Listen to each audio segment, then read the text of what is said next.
Okay, thank you. Thank you so much to the Nominations and Elections Committee for holding these forums. I think they're a great idea, and thank you for everyone who's come and attending. I'm Nick Pilch. I live in Albany, Chochenyo Ohlone land, and my pronouns are he, him. The statements are on the website, as was mentioned, and I urge you to take a look at my statement and everyone's statement, but I'll highlight some points here. I'm a lifelong passionate and unrepentant environmentalist. Many of my passions go directly towards addressing climate change.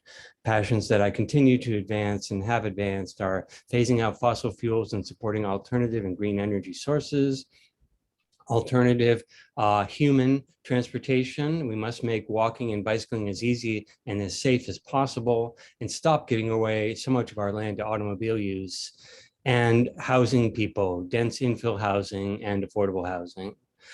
A few things I'd like to also to know is that, speaking of housing, there's a perception that the club can be anti-housing.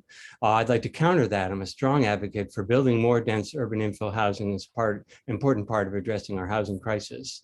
There's at least a perception that the club can be one-sided in some areas, overly concerned with land conservation, maybe not quite as much anymore, but although that's absolutely important, supporting alternative energy, alternative transportation,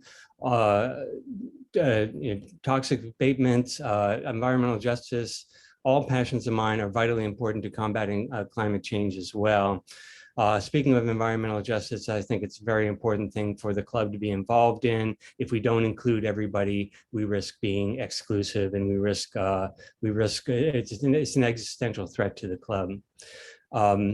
My environmental accomplishments, both in my previous and current stints in Sierra Club leaderships, as well as on the Albany City Council, are some of them are named in my statement online. And most recently, I supported the ballot measure that brought new revenues to Albany to spend on climate action programs, for example.